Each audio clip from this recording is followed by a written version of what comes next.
1:2 வசனம்.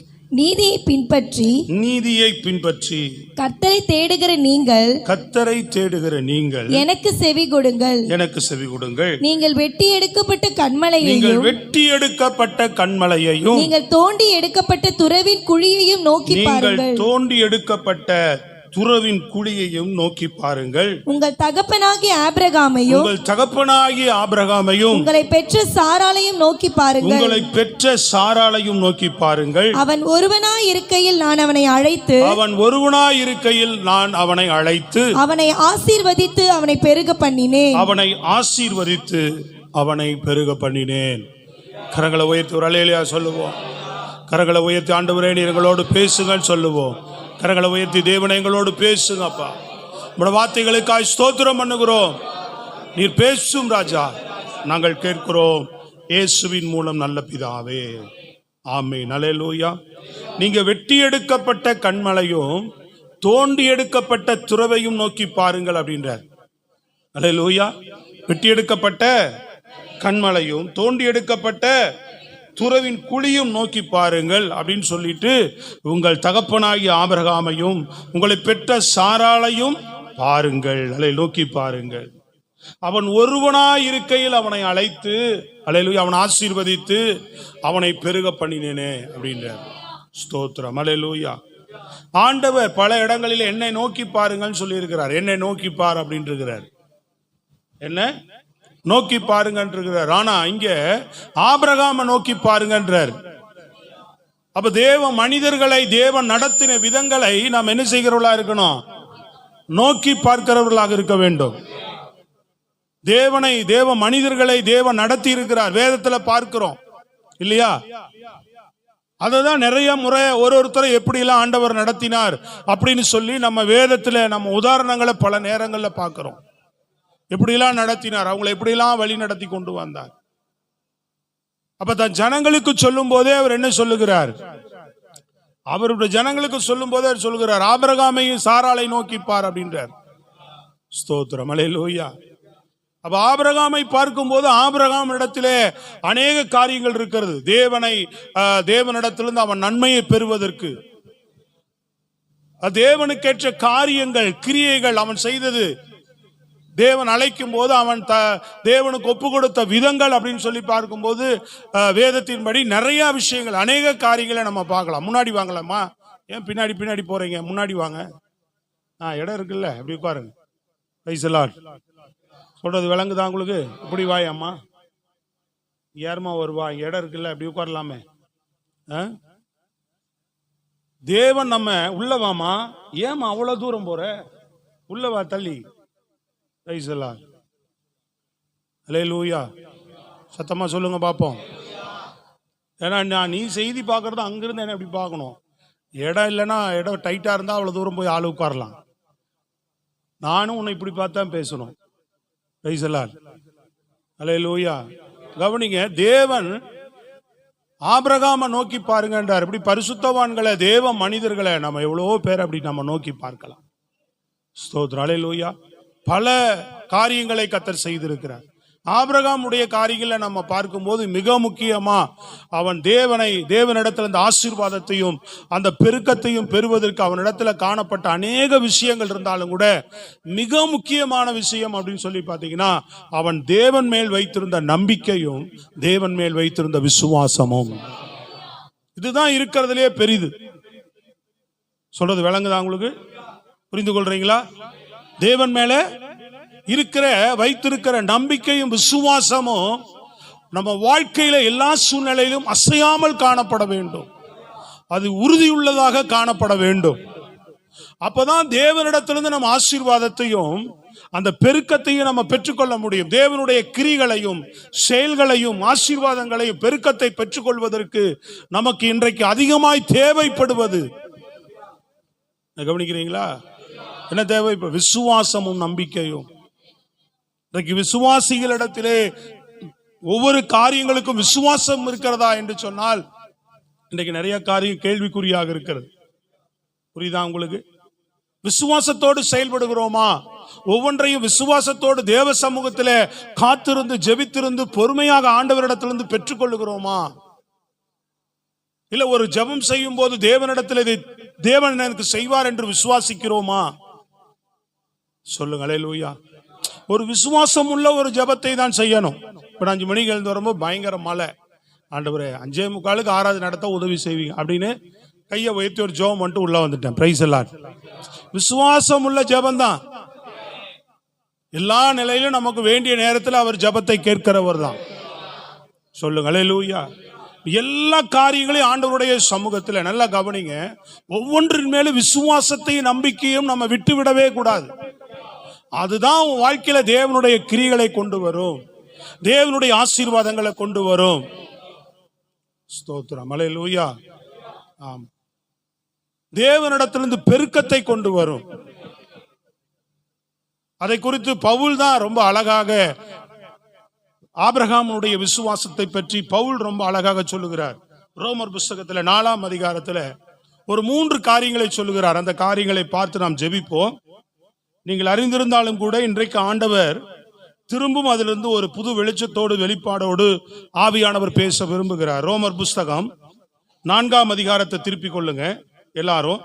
18வது வசனத்தை நாம் வாசிப்போம். உன் சந்ததி இவ்வளவா இருக்கும் என்று சொல்லப்பட்டபடியே, உன் சந்ததி இவ்வளவா இருக்கும் என்று சொல்லப்பட்டபடியே, தான் அநேக ஜாதிகளுக்கு தகப்பன் ஆவதை நம்புகிறதற்கு. நல்லா கவனிங்க. உன் சந்ததி இவ்வளவா இருக்கும் என்று ஆண்டவர் சொல்லி இருக்கிறார்.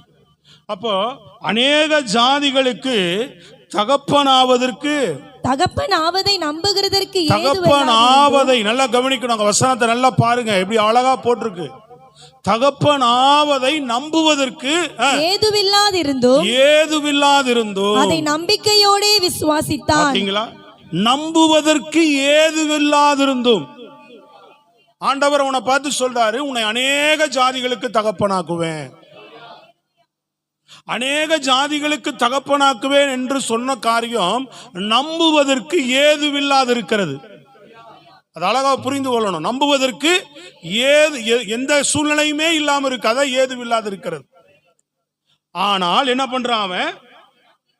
அதை நம்பிக்கையோடு விசுவாசித்தான். அதான் நம்பிக்கையும் விசுவாசம்.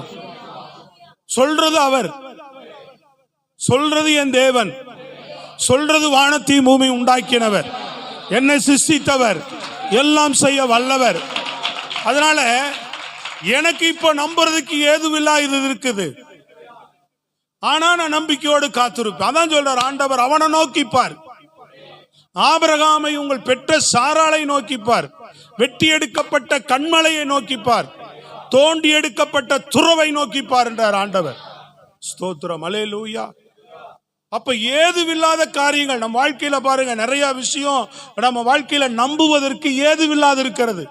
நாளைக்கு முன்னேற்றத்துக்கோ, என் வாழ்க்கை மாறுவதற்கோ, நான் ஆசீர்வதிக்கப்படுவதற்கோ, நான் பெருகுவதற்கோ, என் மூலமாய் ஆண்டவர் ஏதாவது செய்வதற்கோ உங்க வாழ்க்கையில பல நேரங்களில பல காரியங்கள் கேள்விக்குறியாவே இருக்கலாம். நம்புவதற்கு உங்க வாழ்க்கையில நிறைய விஷயங்கள் ஏதுவில்லாமல் காணப்படலாம்.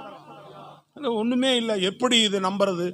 எப்படி ஆண்டவரை எனக்கு இது நடக்கும், அது நடக்கும், இது என் வாழ்க்கையில மாற்றங்கள் வரும், நான் எப்படி நம்ப முடியும்? அப்புறம் கர்த்தர் பேசும்போது நம்ம நிறைய காரியங்கள் நம்புவதற்கு ஏதுவில்லாத விஷயங்கள் காணப்படலாம், உங்க சூழ்நிலைகள். அல்லேலூயா. அப்ப ஆனா நம்பிக்கையோடு நம்ம ஆண்டவர் சொல்லுகிறார் எலியாவை பார்த்து, எப்பா நீ போய் நீ என்ன பண்ண, ஆகாப்பு கொண்ட காண்பி தேசத்தின் மேல நான் மலையை கட்டளையிடுவேன் எலியாட்டு சொல்லி அனுப்புறாரு. எலியா தேசத்துக்குள்ள போகிறார். 3 வருஷமா மழை இல்லை, பயங்கரமான வறட்சி தேசத்துல, பயங்கரமான வறட்சி, ரொம்பவும் மோசமான நிலையில தேசம் காணப்படுகிறது. சுத்தமா 3 வருஷம் மழையில எப்படி இருக்கும் பாருங்க. கடுமையான வறட்சியில தேசம் காணப்படுகிறது. பனியும் பெய்யல, மழையும் பெய்யல. பனி பெய்தா ஓரளவுக்கு தப்பிக்கலாம். சில நேரங்கள்ல பாருங்க, மழை காலங்கள் குறைந்திருக்கும் போது பனிக்காலம் அதிகமா இருக்கும், பனிப்பொழிவு அதிகமா இருக்கும். பனிப்பொழிவு குறைந்ததுன்னா மழை காலம் அதிகமாயிடும். ஆனா ரெண்டுமே 3 வருஷம் இல்லாம இருக்கு. இந்த காலத்துல எலியாவை அனுப்புறார், மழை கட்டளையிடுவேன் நீ போப்பா அப்படின்றார். அவன் போய் பார்க்கறான், வானம் வெட்ட வெளியா இருக்கு. எப்படி இருக்கு? மழை வருவதற்கு ஏதுவில்லாது இருக்குது, அதுக்கு சாட்சிய கூரே இல்லாம இருக்கு. சோத்திரம். சொல்றது விளங்குதா உங்களுக்கு? ஆனா கர்த்தருடைய சமூகத்துல போயிட்டு என்ன செய்யறார்? நின்னு ஜெபம் பண்றார். ஆண்டவர் வார்த்தையை நம்பி அவர் சொல்லிட்டார். கர்மேல் பர்வதத்தின் மேல ஏறிட்டார். கர்த்தர் சொல்லிட்டாரு, கர்த்தர் செய்வேன், மழையை கொடுப்பேன்னு சொல்லிட்டாரு. மழை அவர் பெய்ய பண்ணுவார் அப்படின்ட்டு இப்ப கர்மேல் பர்வதத்தின் மேல ஏறி போயிட்டு முழங்கால் படிக்கிறார். அல்லேலூயா. ஆம், முழங்கால் அது ரொம்ப அழகா இருக்கும். அந்த வசனத்தை படிங்க, எப்படி ஜெபித்தான்னு இருக்கும் பாருங்க. ஆக போஜனபானம் பண்ண போனான். பின்பு எலியா கர்மேல் பர்வதத்தினுடைய சிகரத்தின் மேல் ஏறி. 2 ராஜாக்கள்ல 18:42. டக்குனு வசனத்தை நல்லா தான் சொல்லாது. ஏன் அமைக்கு சொல்ற? நல்லா சொல்லு, எல்லாம் எடுப்பாங்கல்ல, சத்தமா சொல்லு. 18:42. ஆக போஜனபானம் பண்ண போனான். ஆபிரகாம் போஜனபானம் பண்ண போனான். பின்பு எலியா கர்மேல் பர்வதத்தினுடைய சிகரத்தின் மேல் ஏறி தரையிலே பணிந்து தன் முகம் தன் முழங்காலில் பட குனிந்து தன் ஊழியக்காரனை நோக்கி, நீ போய் சமுத்திர முகமாய் பார் என்றான். அவன் போய் பார்த்து ஒன்றும் இல்லை என்றான். நீ இன்னும் 7 தரம் போய் பார் என்றான். 7ஆம் தரம் எப்படி ஜெபித்தான் அவன்? கர்மேல் பர்வதத்தின் மேல் சிகரத்தின் மேல் ஏறி தரையிலே பணிந்து தன் முகம் முழங்காலில் பட குனிந்து. அல்லேலூயா. தரையிலே பணிந்து தன் முகம், புரியுதா உங்களுக்கு? முழங்கால் படிக்கிட்டு முகம் இருக்குல்ல, முட்டி போட்டு முகத்தை முழங்காலு கீழே மடக்கிட்டாராம். சோத்ர. அல்லேலூயா. ஆமா, இப்படி தாழ்த்தி கர்த்தருடைய சமூகத்துல போய் என்ன பண்றாரு? ஜெபம் பண்றாரு. ஆண்டவர் வார்த்தையை நம்பி. வானம் வெட்ட வெளியா இருக்கு. வானம் எப்படி இருக்கு? வெட்ட வெளியா இருக்கு. நம்புவதற்கு, மழை வர்றது நம்புவதற்கு ஏதுவில்லாத காரியமா இருக்கு. நல்லா கவனிங்க. கர்த்தர் உங்க வாழ்க்கையில நிறைய விஷயங்கள் நம்புவதற்கு ஏதுவில்லாத இருக்கலாம். ஆனா நீங்க போய் முழங்கால் படிக்கிட்டு, ஆண்டவரே இந்த காரியத்துல சூழ்நிலைகளை நீங்க சொல்லி இருக்கிறீங்க, புரியுதா உங்களுக்கு? என்ன தேவையோ, என்ன காரியமோ, ஆண்டவரே இந்த காரியத்துல உன் வார்த்தை இப்படி இருக்கு, நீங்க இந்த மாதிரி சொல்லியிருக்கிறீங்க, இப்படிலாம் ஆசீர்வதிப்பேன்னு சொல்லியிருக்கிறீங்க, இப்படிலாம் செய்வேன்னு சொல்லியிருக்கிறீங்க. உங்க வார்த்தையை நம்பி நான் இப்ப வந்து நிக்கிறேன். ஆனா என் வாழ்க்கையில அதுக்கு சாத்தியக்கூறே இல்லை. ஆனா நான் உங்களை நம்புறேன்னு முழங்கால் படிக்கிட்டீங்கன்னா, எப்படி? விசுவாசத்தோடு. முழங்கால் படிக்கிறது எப்படி? முழங்கால் படிக்கணும் நம்பிக்கையோடு, விசுவாசத்தோடு. அதனாலதான் யாக்கோபுல கூட சொல்றாரு, எலியா நம்மை போல பாடுள்ள மனுஷன், நம்மளை போல சாதாரண ஆள் தான் அவரு. ஆனா கருத்தா ஜெபம் பண்ணாரு. மழை பெய்ய வேண்டாம்னு சொல்ற காலத்துல கரெக்டா ஜெபம் பண்ணாரு. மழை தேவைங்கும் போதும் கருத்தா ஜெபம் பண்ணாராம். கர்த்தர் அவன் ஜெபத்தை கேட்டு அற்புதம் செய்தார்னு இருக்கு. புரியுதா உங்களுக்கு? அப்ப தேவனை நல்லா கவனிச்சு கொள்ளுங்க. நம்ம ஆண்டவருடைய வார்த்தையை நம்பணும். ஏதுவில்லை, வெட்ட வெளியா இருக்கு. ஆனா முழங்கால் படிக்கிட்டு அவன் ஜெபிக்கும் போது, வேலைக்காரனை போய் பாருப்பா மேகம் திரண்டுச்சான். இவர் மேல வானத்தை அண்ணாந்து பார்க்கவே இல்லை. இவன் போய் அப்படியே சுத்தி பார்க்கறான். ஒரு கையளவு மேகம் கூட இல்லைன்னா பாருங்க, ஒரு கையளவு மேகம் கூட இல்லை. சுத்தமா கருமேகமே எங்கேயுமே தெரியல. நம்ம கருமேகம் வரும் நிறைய இருக்கும் போதே மழை வராத நாட்கள் உண்டு இல்லையா? கருமேகங்கள் சூழ்ந்து வந்துட்டு ஒரு காத்தடிச்சு அப்படியே போயிடும். ஆனா ஒரு வெட்ட வெளியா இருக்கிற இடத்துல ஒண்ணு இல்லைன்ட்டு வந்துட்டே இருக்கிறான். திரும்ப போய் பாரு பாரு பாருன்றார். எத்தனை முறை? 7ஆவது முறை போகும்போது வந்து சொல்றான், ஒரு கையளவு மேகம் தெரிகிறது. நம்ம ஒரு நாள் ஜெபம் பண்ணிட்டு விட்டுருவோம். ஒரு விஷயத்துக்காக, ஒரு தேவைக்காக ஒரு முறை ஜெபம் பண்ணிட்டு இது முடியாது, நமக்கு இது சாத்தியக்கூறு இல்லை, நம்ம சுற்றி இருக்கு, நமக்கு இது நடக்குமா, நமக்கு இது ஆகுமா, இது எனக்கு கூடி வருமா, இது என் வாழ்க்கையில் நடக்கிறதுக்கு சாத்தியம் இருக்கா? ஏதுவில்லாத விஷயம், நமக்கு அதுக்கு சம்மந்தம் இல்லாத விஷயம். ஏதோ நம்ம கிடைச்சதை பார்த்துட்டு பொழப்ப பார்த்துட்டு போவோம் அப்படின்னு ஆண்டவர் மேல இருக்கிற நம்பிக்கையை விட்டுட்டு, அவர் வார்த்தையை விட்டுட்டு ஜெபத்தை விட்டுறோம். அங்கதான் நம்ம பெற்றுக்கொள்ளுகிறதுக்கு தடை வருகிறது. அவன் ஆண்டவர் சொல்லிட்டார், இன்னைக்கு மழையை தருவேன்னு சொல்லிட்டார், மழை வரும்னு சொல்லிட்டார். மான வெட்ட வெளியாதான் இருக்குது. ஆனா கர்த்தர் செய்வார். அவர் சொன்னார், அவர் செய்வார். தொடர்ந்து போய் பாருப்பா. அவன் இல்லைங்க, தொடர்ந்து போய் பாரு, விடுறதில்லை அவர். தொடர்ந்து உன்னுடைய ஜெபம், உன்னுடைய முழங்கால் முடக்கி தேவன் மேல உறுதியுள்ள ஒரு நம்பிக்கை இருக்கும்போது ஒரு கையளவு மேகத்தை ஆண்டவர் காட்டுறார். அவன் வந்து சொல்றான், இப்போ ஒரு கையளவு மேகம் மட்டும் தெரியுது. ஆண்டவர் பாருங்க, விசுவாச பரீட்சை இருக்கும், சின்ன விஷயம்தான் உன் வாழ்க்கையில் நடக்கும். நான் எவ்வளோ ஜெபம் பண்ணேன், என்ன பெருசா ஒன்றும் நடக்கலை, ஏதோ ஒரு என்ன செய்தது, ஒரு கடுகு மாதிரி ஒரு சின்னதா ஒரு பிளஸ்ஸிங்கை தான் பார்த்தேன், பெருசா என் வாழ்க்கையில ஒன்றும் பார்க்கல. இல்லையா சொல்லுங்க. அந்த சின்ன காரியமே உனக்கு எதுக்குன்னு கேட்டீங்கன்னா, உன் வாழ்க்கையில தொடர்ந்து தேவன் மேல நீ விசுவாசத்தை நம்பிக்கை அதிகமா வைப்பதற்கு.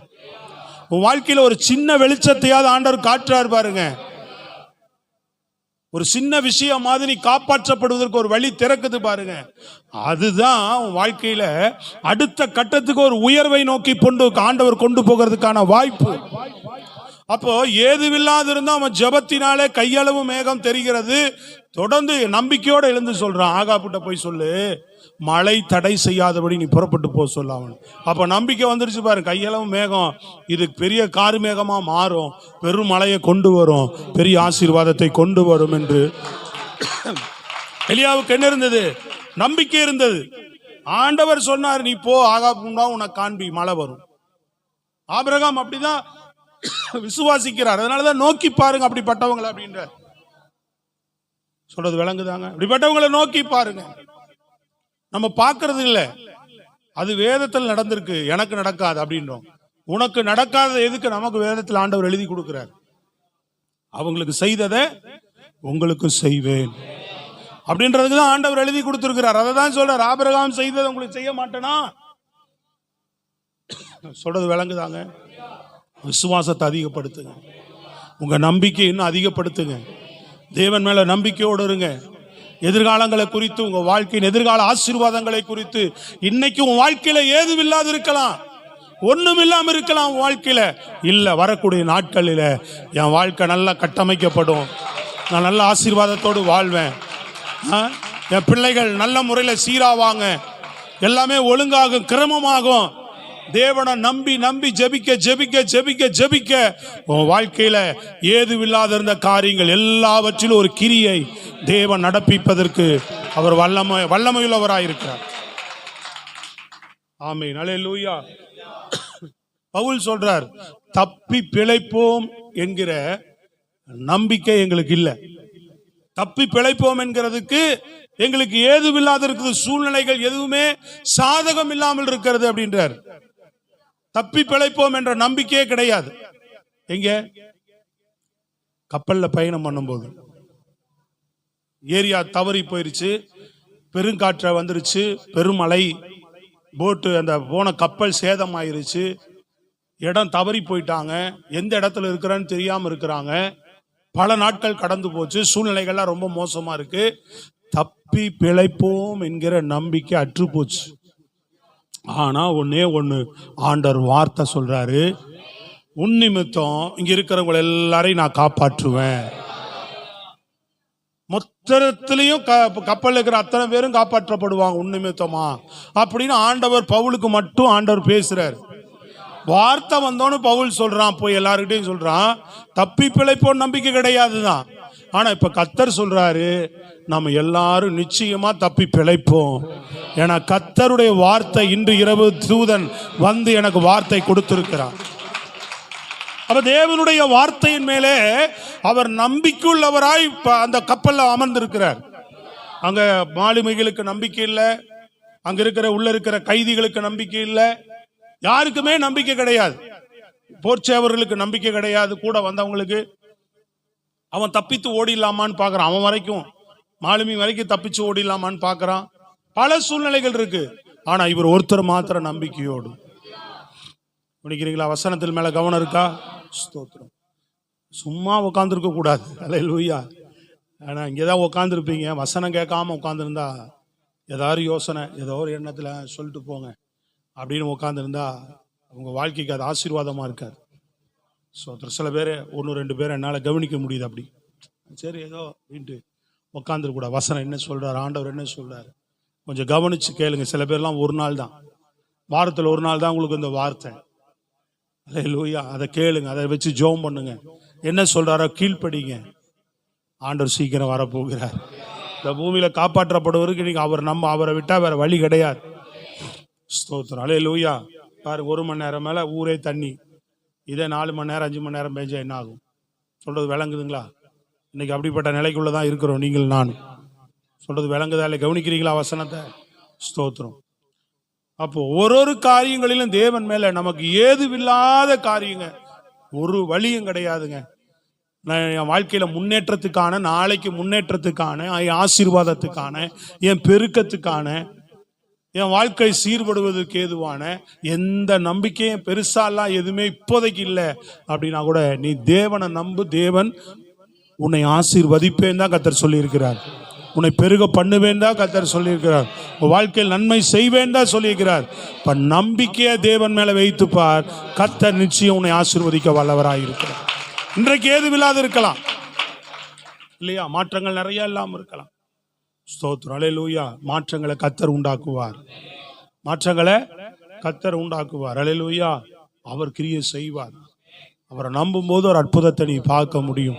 தேவனுடைய கிரியை பார்க்க முடியும். 2வது காரியம் அவரிடத்துல காணப்பட்டது. அதே 4ஆம் அதிகாரம் 19 பாருங்க.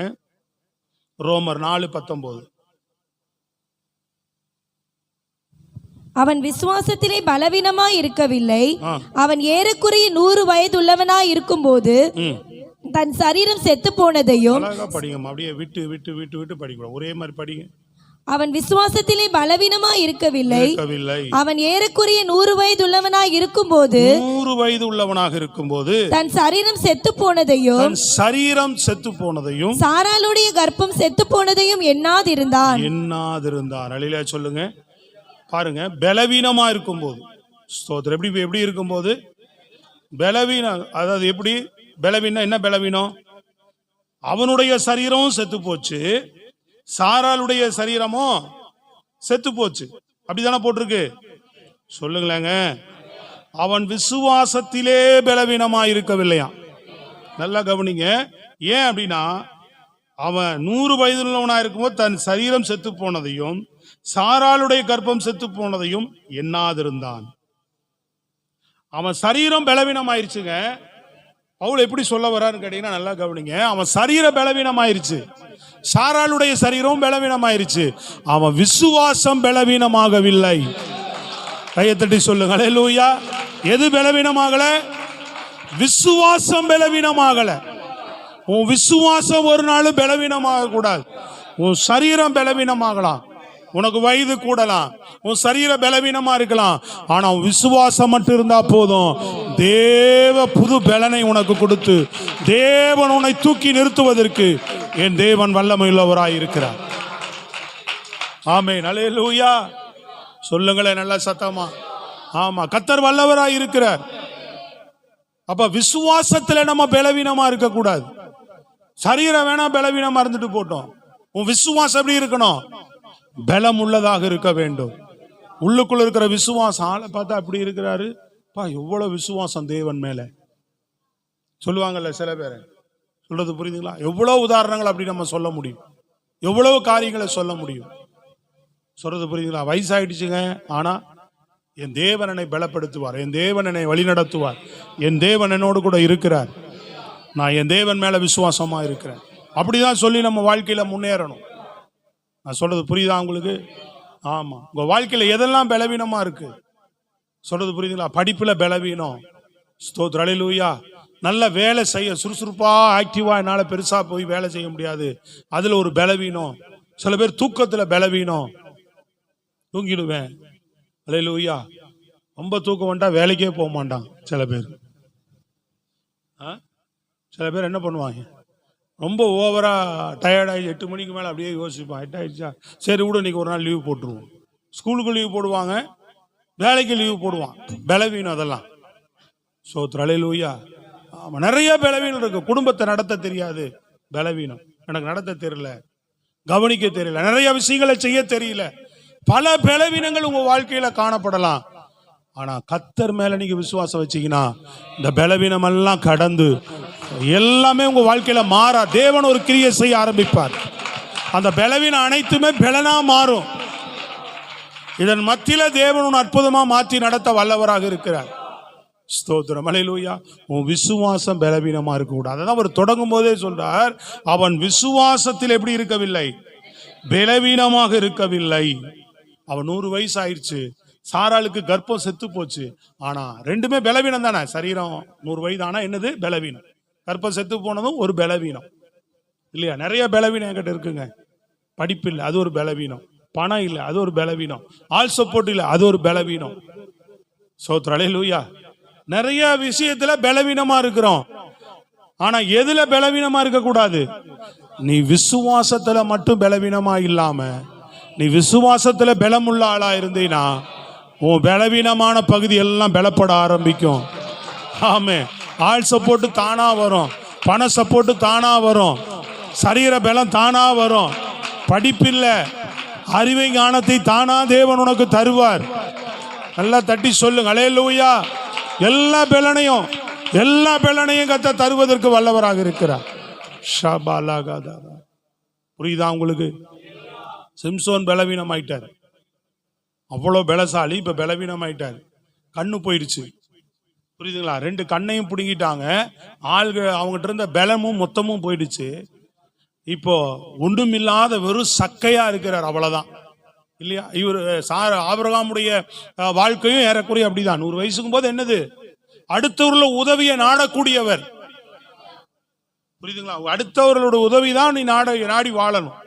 அப்படிப்பட்ட வயது உடையவங்க இனிமேல் இவங்க மூலமா ஒரு பெரிய சந்ததி வரும்னா இது எப்படி நம்ப முடியும்? ஆனா அதெல்லாம் பலவீனம் இருக்குது.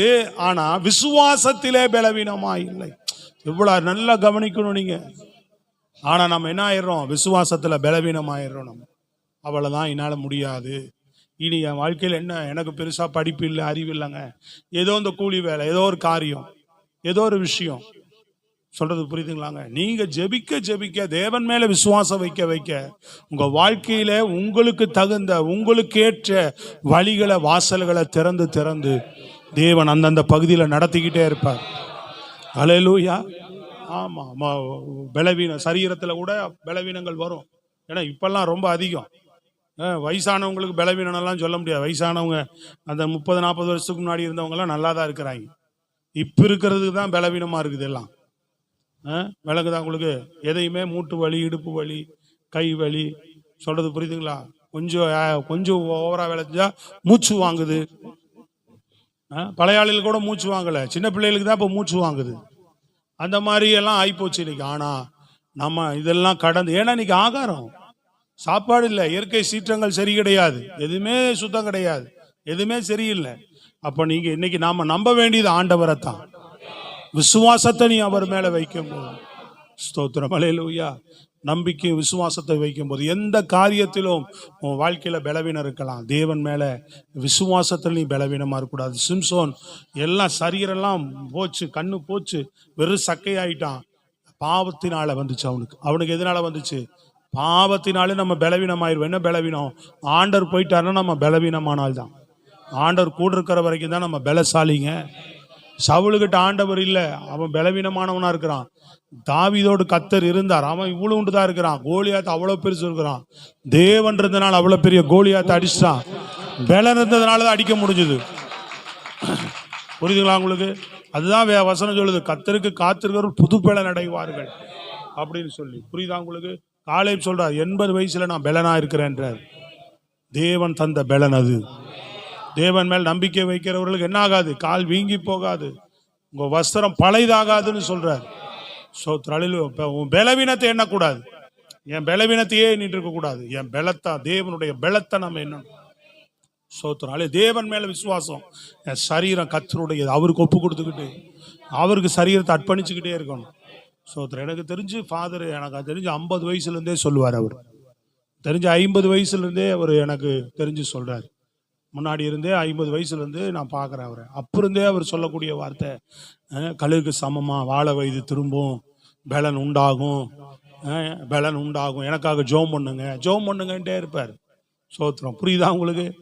இன்னைக்கு 75 வயசுலேயே அந்த பலனோடு இருக்கிறார் அவர்.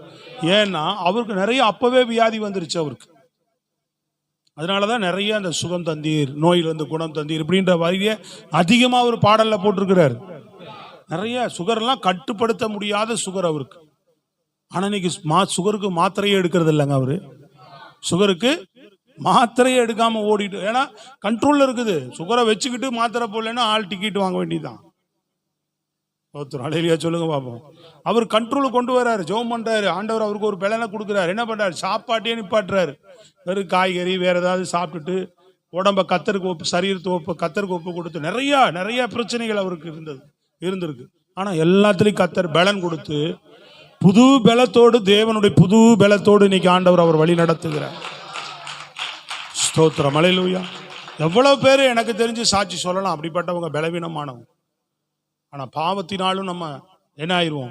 பலவீனப்பட்டு ஆண்டவர்கிட்ட நம்ப முடியாம, விசுவாசிக்க முடியாம, நம்ம வாழ்க்கை பாதிக்கப்பட்டு சரிஞ்சு போய் கிடப்போம். ஆனா மீண்டும் சிம்சோன் எழும்பினதுக்கு காரணம் என்ன தெரியுங்களா? விசுவாசம். அதான் விசுவாச பட்டியலில் இருக்கிறான். மீண்டும் தேவனை விசுவாசனாலதான் பாவரிக்கி விடுறான். தேவனை நீ விசுவாசம் நம்பிக்கை உனக்கு இருந்தா தேவனை தான் தேடி வருவ. விசுவாசம் போச்சுனா தான் ஆண்டவர் விட்டு போயிடுவோம். சவுலுக்கு விசுவாசமே போயிடுச்சு, சோத்திரம். ஆனா நமக்கு விசுவாசம் போகக்கூடாது. அவன் பாருங்க, பாவம் செஞ்சு பலவீனம் அடைஞ்சால் உணர்றான். உணர்ந்து ஆண்டவர் மேல, ஆண்டவர் எவ்வளவு இரக்கமா என் மேல இருந்தார், என்னோடு இருந்தார், என்னை பலப்படுத்தி வச்சிருந்தார், என்னை பயன்படுத்தி வச்சிருந்தார். நான் தான் தப்பு பண்ணிட்டேன், ஆண்டவரே இந்த ஒரு விஷயம் நான் மன்னிச்சிருங்க அப்படின்னு தேவன் மேல விசுவாசம் வைத்து தேவனை நோக்கி பார்த்தான். தேவன் திரும்பவும் சிம்சோனை பலப்படுத்துவதற்கு கர்த்தர் வல்லவராயிருந்தார். அல்லேலூயா. ஆபிரகாமை பலப்படுத்துவதற்கு வல்லவராயிருந்தார். சாராளுடைய கற்பம் பலனடைவதற்கு வல்லமையுள்ளவராயிருந்தார். ஸ்தோத்திரம், அல்லேலூயா. விசுவாசத்தினாலே சாராள் பிள்ளை பெறுவதற்கு கர்ப்பத்தில் பலனடைந்தாள் அப்படின்னு இருக்கு. விசுவாசத்தினாலே பலனடைந்தாள், அப்படிதான் எபிரேயர்ல போட்டிருக்கு இல்லையா? பலனடைந்தாளாம். விசுவாசம் வரும்போது உனக்கு ஒரு புது பலன் உண்டாகும். அந்த பலம், அல்லேலூயா, உன் படிப்பை கடந்து, உன் அறிவை கடந்து, உன் பாவத்தினால போன பலவீனம் கடந்து, ஸ்தோத்திரம், அல்லேலூயா, பொருளாதாரம் எந்த நிலையில சரீரத்தில் பலவீனப்பட்டு கடந்தாலும் அந்த தேவன் மேல வைக்கிற விசுவாசத்தில் உண்டாகிற அந்த பலன் ஒரு புது தேவன் கொடுக்கிற பலன். அது அந்த பலத்துல நம்ம தொடர்ந்து ஓட முடியும். தேவன் அதன் மூலமா ஒரு கிரியை நடப்பிப்பார். அதன் மூலமா உனக்கு ஒரு ஆசீர்வாதத்தை தருவார். அதன் மூலமா உனக்கு ஒரு பெருக்கத்தை தருவார். அப்போ தேவன் நமக்கு ஆண்டவர் பேசும்போது, அநேக ஜாதிகளுக்கு தகப்பனாவா என்று பேசும்போது அதை நம்புவதற்கு ஏதுவில்லாதிருந்தது. சில விஷயங்களை நம்ம வாழ்க்கையில் நம்புவதற்கு ஏதுவில்லாதிருக்கு. ரெண்டாவது, அடுத்த காரியத்துல பலவீனமாய், விசுவாசத்துல அவன் எப்படி இல்லை, சரீரம் செத்து போச்சு, ஆனா விசுவாசத்துல அவன் பலவீனம். எல்லாமே விசுவாசத்துல தான் போட்டிருக்கான். ஏதுவில்லாதிருந்து நம்பிக்கையோடு விசுவாசித்தான், அப்படி போடு. சரீரம் செத்து போனாலும் அவன் விசுவாசத்துல பலவீனமா இல்லை. சரீர பலவீனம், விசுவாசத்துல பலவீனம் இல்லை பவுல் சொல்றார். மூன்றாவது காரியம் பாருங்க, 19, 20, 21 வாசிக்கும். தேவனுடைய வாக்குத்தத்தத்தை குறித்து அவன் அவிசுவாசமாய் சந்தேகப்படாமல், எப்படி போட்டிருக்கு பாருங்க, தேவனுடைய வாக்குத்தத்தங்களை குறித்து அவன் எப்படி சந்தேகப்படல? அவிசுவாசமாய் சந்தேகப்படாமல் தேவன் வாக்குத்தத்தம் பண்ணினதை நிறைவேற்ற வல்லவராய் இருக்கிறார் என்று, வாக்குத்தத்தம் பண்ணினதை நிறைவேற்ற வல்லவர் என்று முழு நிச்சயமாய் நம்பி. எப்படி நம்புறான்? முழு நிச்சயமாய் நம்பி தேவனை மகிமைப்படுத்தி விசுவாசத்தில் வல்லவனானான். முழு நிச்சயமாய் நம்பி தேவனை மகிமைப்படுத்தி விசுவாசத்திலே, பாத்தீங்களா, முழு விசுவாசம், அதாவது பூரண விசுவாசம். இது என்ன விசுவாசம்? பூரணமா இருதயத்துல முழு இருதயத்தோடு தேவனை விசுவாசிப்பது. ஸ்தோத்திரம். அந்த நம்பிக்கை படிப்படியா உயர்ந்துட்டே இருக்கு அவனுக்கு. புரியுதுங்களா? நம்பிக்கிறதுக்கு ஏதுவில்லாத இருந்தும் நம்பிக்கை, பலவீனமா இருந்தும் விசுவாசத்துல பலவீனம் இல்ல. அங்க ஒரு காரியங்களும் விசுவாசித்தான் நம்பினா, விசுவாசித்தான் நம்பினா, அப்படிதான் போட்டிருக்கு. விளங்குதாங்க? புரியுதா உங்களுக்கு? ஆமா, முழுசா அவர் அதான் சொல்ல வராரு. அவன் நம்பிக்கையும் விசுவாசத்துல உறுதியா இருந்தான். எந்த காரியத்திலையும் நீ தேவன் மேல நம்பிக்கையும் விசுவாசமா இருந்துட்டீங்கன்னா போது கர்த்தர் உன் வாழ்க்கையில கிரியை செய்வார். கர்த்தர் நடத்துவார், கர்த்தர் செய்வார். கர்த்தரால் ஆகும், கர்த்தரால கூடும். சொல்லுங்கள் அல்லேலூயா. மாலாகாத காரியங்கள் ஒன்றுமில்லை. என் வாழ்க்கை மாறும், நான் எழும்புவேன், பிரகாசிப்பேன், பலனடைவேன். ஸ்தோத்திரம், அல்லேலூயா. ஆமா, நம்பி ஜெபிக்கணும். கர்த்தர் சமூகத்துல ஜெபம் பண்ணணும் நம்பிக்கையோடு. எதிர்காலங்களுக்கு, வாழ்க்கைக்கு, அடுத்த கட்ட முன்னேற்றத்துக்கு, வருமானத்திற்கு, குடும்பம் சீர்படுவதற்கு, பிள்ளைகள் சீர்படுவதற்கு நம்பிக்கையோடு நீ ஜெபிக்க ஜெபிக்க கர்த்தருடைய கிரிகள் எல்லா பகுதியிலும் வெளிப்பட்டுக்கிட்டே இருக்கும். நம்பிக்கையோடு ஜெபிக்கும் போது வெளிப்படும். பிரைஸ் காட், அல்லேலூயா. ஆமா, அவிசுவாசமா சந்தேகப்படாம முழு நிச்சயத்தோடு. எப்படி நம்பினானா? முழு நிச்சயம் வேணும் நமக்கு. இன்னைக்கு நிறைய பேர் பாருங்க என்ன பண்ணிடுறோம், அவிசுவாசம் வந்துடுது இல்லை. இயேசு கிறிஸ்து உயிர் தெழுந்தார்னு சொன்னா கூட அவன் சந்தேகப்பட்டான். யாரு? தோமா. அப்ப ஆண்டவர் வந்து என்ன செஞ்சாரு?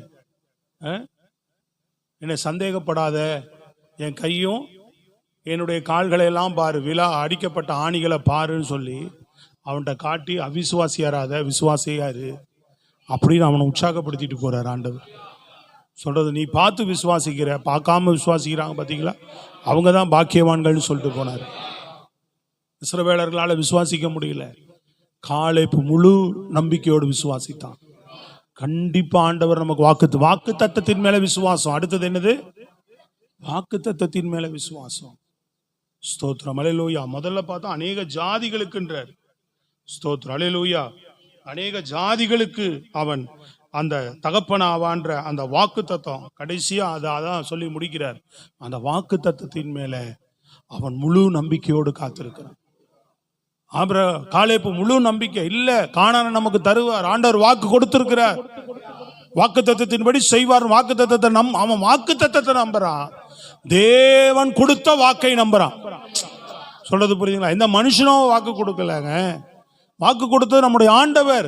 பாலும் தேனும் ஓடுகிற தேசத்துக்கு உங்களை கொண்டு போவேன் என்று நமக்கு வாக்கு கொடுத்தது கர்த்தர் இல்லையா? ஒரு வாக்கு கொடுத்தது நமக்கு, நம்ம கர்த்தர் வாக்கு கொடுத்திருக்கிறார். அதனால அவர் நிச்சயமா கொண்டு போவார் நம்ம அப்படின்னு அவன் தேவன் மேல வாக்கு தத்தத்துல நம்பிக்கையா இருந்தான். மற்ற யாருக்கும் ஆண்டவர் மேல வாக்கு தத்தத்தில் நம்பிக்கை இல்லை. இன்னைக்கு வாக்கு தத்தத்தின் மேல எவ்வளவு பேர் நம்பிக்கை வைக்கிறீங்க? இந்த வருஷம் வாக்கு தத்தம் எவ்வளவு பேர் ஜெபிக்கிறீங்க? அதான் முக்கியம். இந்த வருஷம் வாக்கு தத்தமே நமக்கு அது ஆபிரகாம் கொடுத்த வாக்கு தான். நிச்சயமா உன்னை ஆசீர்வதித்து உன்னை பெருகவே, வீட்டிலேயே போர்டு எப்போ கொடுக்குறோம் அதுக்கு தான். அது பார்க்கும் போதெல்லாம் சோத்திரம் பண்ணணும், வாக்கு தத்தத்துக்காக நம்பணும். ஒவ்வொரு மாத வாக்கு தத்தம் கொடுக்குறாரு. வேதத்தில் இருக்கிற அத்தனை வாக்கு தத்தங்களை நம்ம நம்பணும். வருஷத்துக்கோ வாரத்துக்கோ மாசத்துக்கோ இல்லை, எல்லா வாக்கு தத்தங்களும் நமக்கு கிறிஸ்துவுக்குள் பொருந்தியல். அப்படிதான் சொல்றாரு, ஆம் என்றும் ஆமேன் என்றும் அவருடைய வாக்கு தத்தங்கள் கிறிஸ்துவுக்குள்ள நமக்கு ஆம் என்றும் ஆமேன் என்று இருக்குன்னா நம்ம உரிமையாக்கி கொள்ளலாமா? அதை எல்லா வாக்கு தத்தங்களுமே எவ்வளவு இடங்கள் இருக்குது. உனக்கு விரோதமாய் எழும்பும் ஆயுதம் வாய்க்காதே போகும், உனக்கு விரோதமாய் எழும் நாவை நீ குற்றப்படுத்துவாய் அப்படின்னு வசனம் இருக்குது. விரோதமா ஏதாவது வரும்போது அந்த வாக்கு தத்தத்தை நீ அறிக்கை செய்யலாம். சொல்றது புரியுதுங்களா உங்களுக்கு? பலவீனமா இருக்கும்போது ஆண்டவர் சொல்றாரு, உன் நோய்களை நீக்கி உன்னை குணமாக்கி உன்னை சுகப்படுத்துவேன், அந்த வாக்கு தத்தத்தை நம்பலாம். கடன்கள் வரும்போது ஆண்டவரே கடன் கொடுப்பாய், கடன் வாங்காய், கடன் கொடுப்பாயின்னு வாக்கு கொடுத்துருக்கிறீங்களே, இந்த நிலைமை மாறணும்னு அந்த வாக்கு தத்தத்தை நம்புறேன், நான் கொடுக்குறவனா மாற்றுங்க. கடனை வச்சுட்டு இப்படி ஜெபம் பண்ணிக்கிட்டே இருக்கணும். சோத்திரனை கொடுக்கிறவனா மாற்றுங்க. வாக்கு தத்தத்தின் மேல முழு நம்பிக்கை உனக்கு, பூரண நம்பிக்கை அதுல வரும்போது கர்த்தர் ஒரு கிரியை செய்வார். ஸ்தோத்திரம், அல்லேலூயா. ஆமா, நீ கையிட்டு செய்யும் வேலையெல்லாம் தேவனாய் கர்த்தர் ஆசீர்வதிப்பார். வாக்கு தத்தம் இருக்கு. எத்தனை வாக்கு? நித்திய ஜீவனை தருவேன் வாக்கு தத்தம் இருக்கு. பரலோகத்துக்கு போவனா போக மாட்டேனான்னு சந்தேகத்தோட வாழக்கூடாது. நிச்சயமாய் இயேசு வருவார், ஒரு நாள் காண்பேன். இயேசு மத்திய ஆகாயத்தில் வருவேன்னு சொல்லி இருக்கிறார். அவரை நான் பார்ப்பேன், அந்நிய கண்களில் என் சொந்த கண்கள் பார்க்கும். அவரோடு கூட நான் நிச்சயமா நிச்சயம் இருப்பேன். அல்லேலூயா. நிச்சயமான முழு நிச்சயமாய் நம்பி, அதான் சொல்ல, முழு நிச்சயமாய் நம்பி, நம்பிக்கையில அவர் செய்ய வல்லவர் என்று முழு நிச்சயமாய் அவரை நம்பினார். முழு நிச்சயமா முழு இருதயத்தோடு கூட கர்த்தரை நம்பணும் நாம. ஸ்தோத்திரம், அல்லேலூயா. தாவீதுக்கு ஆண்டவர் வாக்கு கொடுக்கிறார், உன் வீடு ராஜ்யமும் என்றென்றைக்கு உனக்கு முன்பாக நிலைத்திருக்கும். புரியுதுங்களா உங்களுக்கு? அப்ப அதை முழு நிச்சயமா நம்புறான். அடுத்து சந்ததி வரும், எப்படி நடக்கும் ஏது நடக்கலாம் தெரியல. அவ்வளவு அதை மகிழ்ச்சியோடு கூட தாவீது ஏற்றுக்கொண்டான். அது எத்தனை தலைமுறைகள் அவனுக்கு ராஜா, அவன் சந்ததியில இன்றைக்கும் இயேசு அவன் சந்ததியில, அவன் சிங்காசனத்தின் தாவீதின் சிங்காசனத்தை தான் அப்படின்னே போட்டிருக்கு. இயேசு கிறிஸ்து இன்னைக்கு அவர் சந்ததியில வந்திருக்கிறார். நாளைக்கு ராஜாதி ராஜாவா, நாளைக்கு 1000 வருஷம் அரசாட்சியில் இந்த பூமியில் ஆட்சி செய்ய வர போறார் அவர். எவ்வளவு பெரிய வாக்குத்தத்தங்க. அதை கொடுப்பத உடனே தாவீது வாக்குத்தத்தத்தை என்ன பண்றான்?